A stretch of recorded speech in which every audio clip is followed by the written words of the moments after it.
have to do and how that will impact the future force structure? Yeah, of course.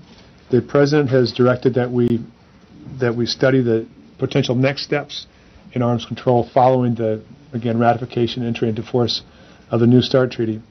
And that will include a number of steps, including an assessment of future deterrence requirements, a consideration of the overall balance between deployed and non-deployed forces. We talked before about, for strategic systems, those that are deployed, those that are non-deployed, and then thinking about the hedge force that we have as well, where we could bring additional weapons in.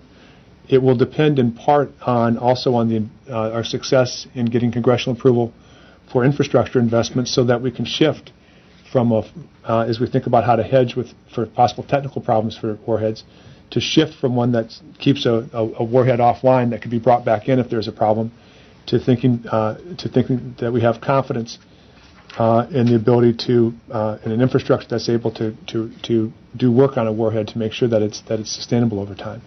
All those factors have to be addressed as we go forward. We've begun the work associated with that. We have a number of related studies underway as well, including the future of conventional long-range strike. Air Force is looking at their proposal for a future ALCM, air-launched cruise missile, and we really need to bring these together. And this is analysis that's underway, but really is going to be going to take a period of time to complete. Let's do one more, perhaps from somebody that hasn't, had a chance to think. Go ahead, please go ahead. Appreciate that. A question for General Cartwright.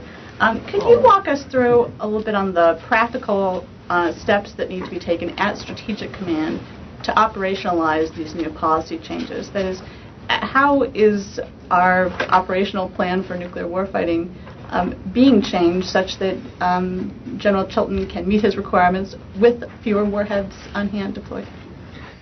There'll be, once we have this distributed and everybody gets a chance to read it, once we have START signed and we have all the annexes and all of the pieces, so that we have an understanding of what the guidance is in some level of detail, then we'll go into a review from a policy perspective on guidance that would be appropriate under these new regimes, so to speak.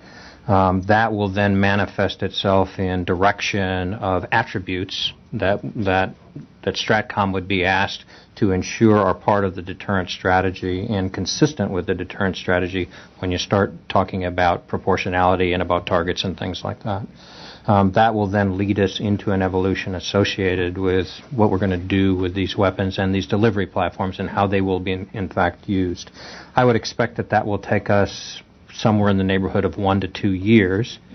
Note that also, as I said before, 7 years to come into compliance with the numbers side of this equation. So I expect that each year we'll revisit, and it'll be a set of milestones that is a journey towards either the number of vehicles or the number of weapons, and having that be consistent both with the policy and with the attributes associated with realizing that policy. I'd like to thank our briefers for their time today, and you for your interest in this topic. And we'll bring it to a close now. Thank you very much. 2.5 minutes later. Is all the money extra?